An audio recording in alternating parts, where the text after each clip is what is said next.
So, meron tayong control and power circuit, di ba? Ito yung control circuit natin, yan ay DC. Ito AC.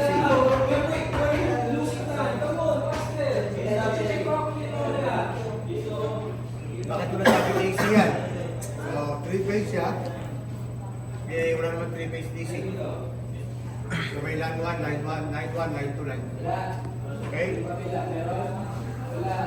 So, dito sa ating AC circuit, so meron tayong first phase, line 1, line 2, line 3, no? And then, napunta yan sa motor. Dadaan ng mga protective devices sa mga control components like contactor and overload relay. So, in this circuit, we can measure parameters. Ano yung parameters na mga measure natin dito sa power circuit? 3-phase. 3-phase quantities. Pwede tayo makakuha ng line voltage. Diba? Line voltage. Ano ba yung line voltage? The voltage between lines. Line 1, line 2, number 1. Line 2, line 3, pangalawa. Line 1, line 3, pangatlo. So meron tayong tatlong line voltage. Clear? Paano kumuha ng voltage? Parallel connection. By test probe ng voltmeter, kukonect natin between two lines. For example, line 1, line 2 muna. Then line 2, line 3, then line 1, line 3. Then kapag kukuha naman tayo ng line current, ang pagpasok ng tester is in series with each line. For example, kuha tayo ng current sa line 1, so dapat ganito, naka-series yung ammeter natin. And then kapag kukuha tayo sa line 2, isi-series din natin yan. Then sa line 3, isi-series din natin. Okay? Sa DC naman, meron tayo dito dalawang circuit. The first circuit, ito. Second circuit, yung pupunta sa baba. Yan. Okay? At first, ang naka-open dyan is second circuit.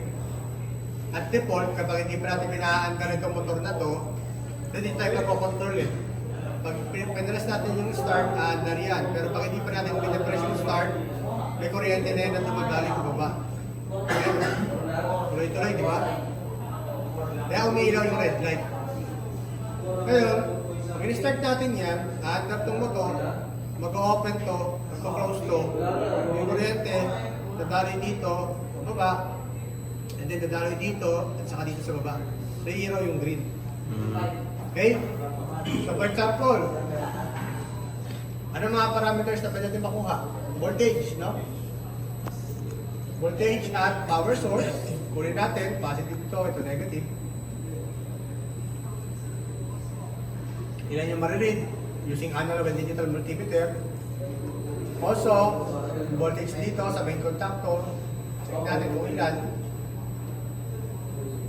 Okay? And then, current naman, using analog and digital multimeter. So, bibiyak tayo ng wire. Tanggalin natin itong wire na to. Tapos, i-connect natin dito yung test probes. Saka dito sa green light. Pwede yung ammeter. Kumuha tayo ng current sa first circuit. Ito naman yung voltmeter. Okay? Ano pagka kukuha tayo ng current sa second circuit? Dito tayo magkoconnect. Pero hindi ko na ipapagawa yun. Kahit dito na lang. Basta ma-apply lang natin paano kumuha ng current using multimeter. Okay, kasi alternatively, we can measure current, especially in 3-phase, kasi delikado to. Gagamitin natin ng clamp meter. Kukuha tayo ng line current using clamp meter. Okay? Then, for example, resistance naman using analog.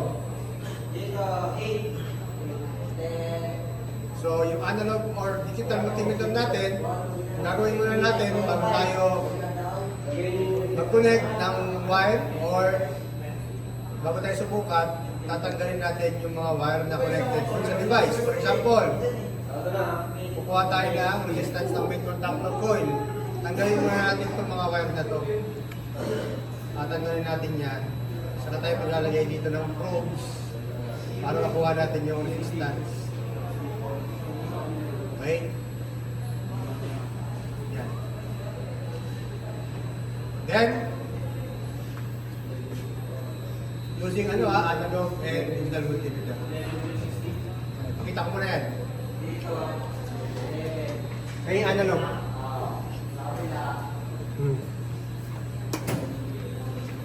Okay. Setting mo, yung mga pag-setting, lapit dito. I-setting mo ng voltage. Okay, voltage wherein ang susukatin ay 24 volts. Ano proper setting? DC. Control circuit ay DC. 250 po, sir. 24 lang to eh. 54. 1 step higher lang. 10, sir. Ayan. Tutok mo sa Bakit nasa off? number, kaya 50. 50. Tutok mo sa number. 50. Saan magbabasa dyan? Dito, sir. Sa 0 to 50. Yes, Okay? On natin. Susukatin muna natin, no? Voltage dito sa dalawang to sa source. Positive, negative. Okay? Ilan? Basa. 25, 26, 24. 24. 24. 24. Ay, 100. 24. Sa baba, sa gitna ba, sir? O kayo? 20. Ano kayo dito? Sa 50 pala tayo. 24, sir. 24. Okay? How about in dito naman tayo sa main contactor A1, A2. Ito yun. A1 and A2. A1 and A2. Ilan? Voltage? 20. 20. 22. 21. 21 yun. 21. 21. Dulo na Okay. ito eh. So, tingnan natin. Record nyo yun. 24 at saka 21. 24 sa source. 21 sa coil. Okay, sa main magnetic contactor coil or main contactor coil. The next, sukat naman tayo ng current using this. Okay, set mo ng current. Ang current dito 330 milliamps. Saan po yung Ito. Voltage ito. Current, saan may current dyan? 200, ano po? 330 yung current nito. Saan yung current dyan? AC voltage yan eh.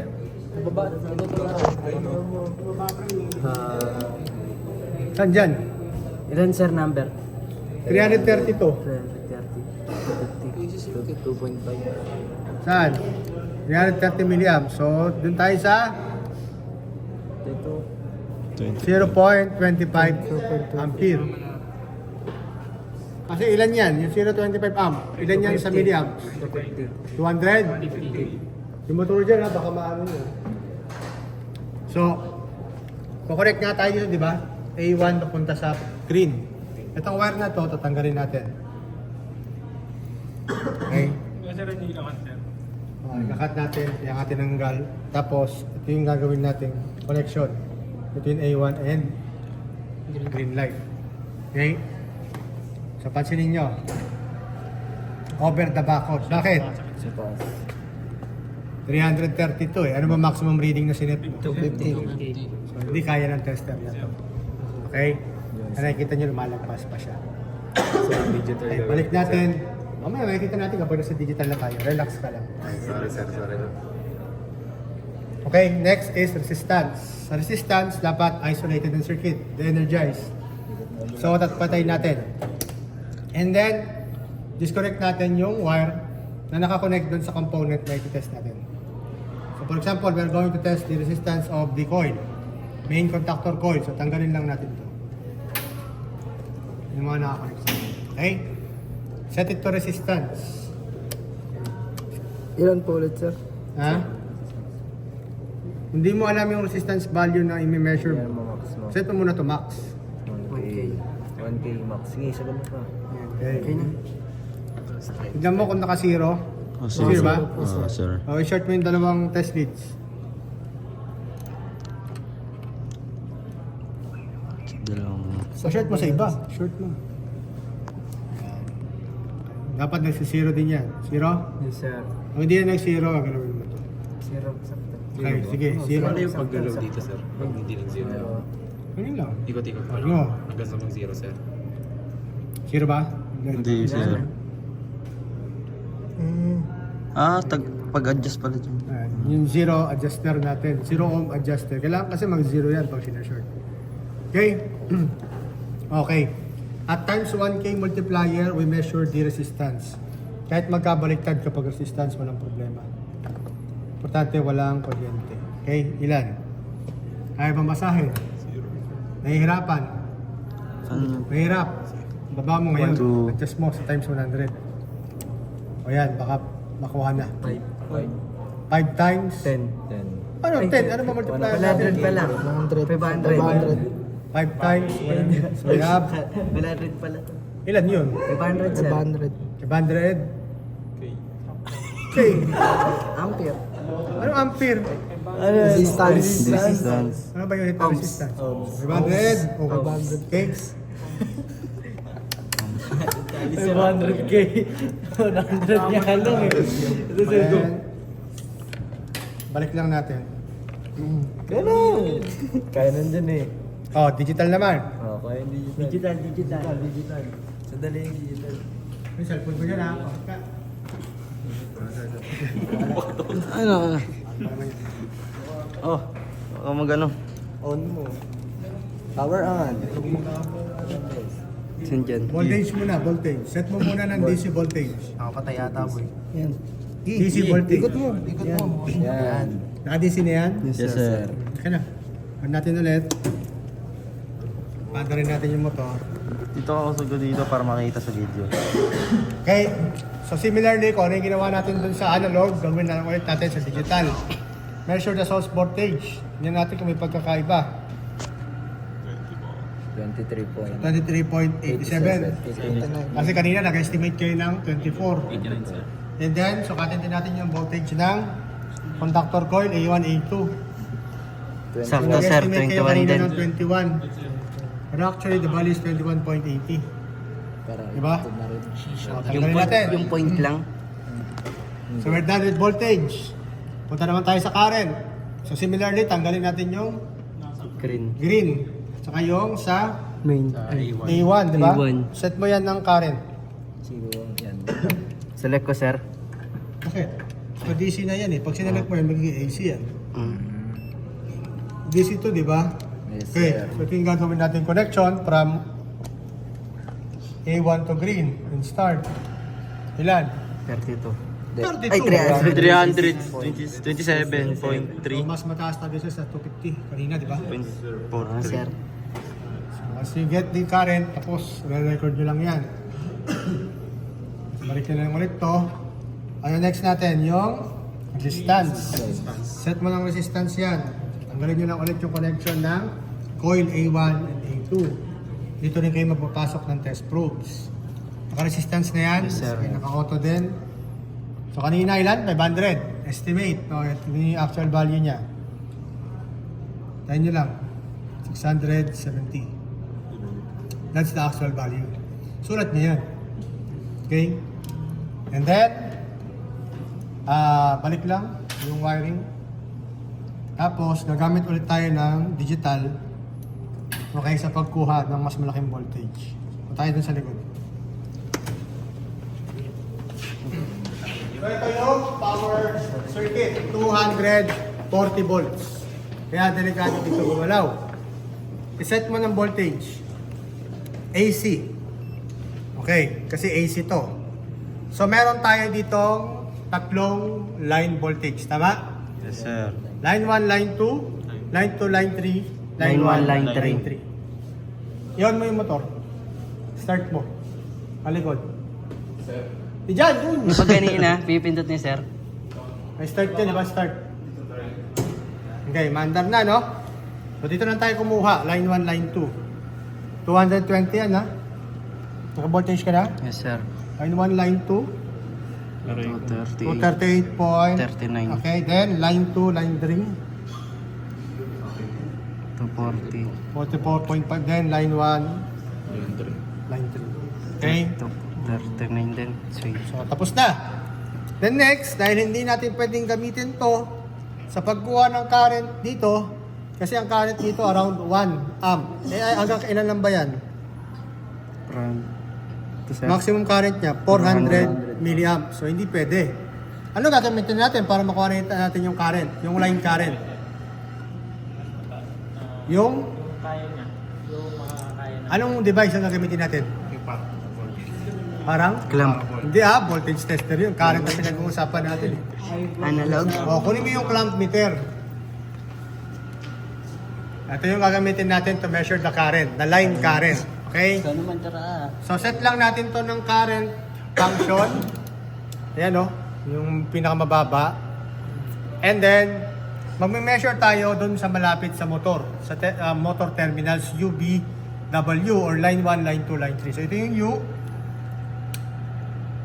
1.196 amperes. nare-read?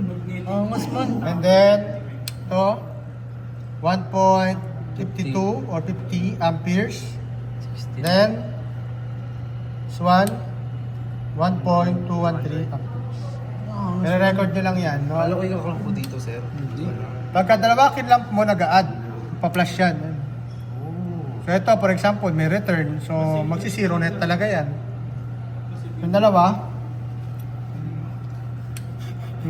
zero net. Kasi ito ay neutral and live wire. Okay? So that's very easy to use, no? Napakadaling gamitin. So, dali pa natin kayo. Next, no? Voltage pen. Voltage pen daw. Okay. Doon na kayo. Hindi natin gagamitin ito eh. Ay. Kung makikita nyo, dito sa voltage Tabi pen, dyan, yung video. wala siyang DC. Ibig sabihin, ginagamit lang to to check AC voltage. Ay ko. Paano mag-on to, press mo lang once. Pag pumula yan, okay na. Ito yung setting na kailangan natin, yung 70 to 1000. Yung 12 kasi masyadong sensitive. So 70 to 1000 kasi 240 to, di ba? Paano ba ito gumagana? It will tell you if there is a presence of voltage. Kaya nga voltage tester. For example, may voltage ba dito? Wala. Dito may voltage kaya sa T3. Wala. Pero dito, sa source meron yan. Na ano niya? Nadidetect niya. Sir, paano sir yung may blue? Di ba may Lapit lang. Yung blue natin, dito yan sa may proximity. Okay, yan. For example, malapit tayo sa voltage. Kaya lang ito kasi, Nadidetect niya. hindi naman to useful eh. Kasi it will just tell you na merong voltage, di ba? Para saan yung ginagamit, sir? Para i-detect lang kung saan yung kuryente, sir. Kunwari, mas mababa sa 70, yung voltage na i-test mo, yan ang pipiliin mo. Pero kung 70 to 1,000, dito ka. Sa green. Kaya ka may range eh. Okay? Ito kasi mas accurate. Pwede rin naman yun. Pagka walang voltage, ganyan lang siya. Blue lang. Kasi may malapit eh. May malapit na may voltage source. So kasama wire dyan. Oh, yan. Kaya matitrace mo talaga kung ano yung merong voltage o wala. So ibig sabihin, no, pwede hawakan to, ito, pwede mong hawakan kasi wala pa. Sir, tanong ko lang sir, di ma-detect din yan kung saan yung positive and yung negative? Sir? Hindi. Bakit? Kailangan ba natin ma-detect kung saan yung positive and negative kapag ka AC? DC lang. DC nga. On mo.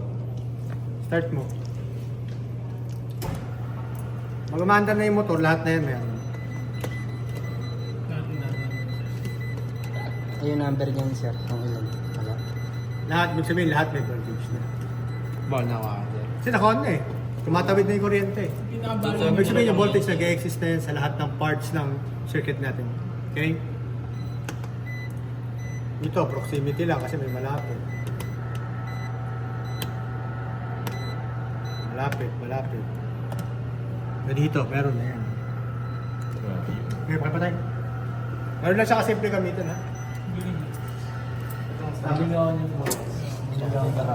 Masisilbi sa messenger, ganyan kahaba. Vlogger.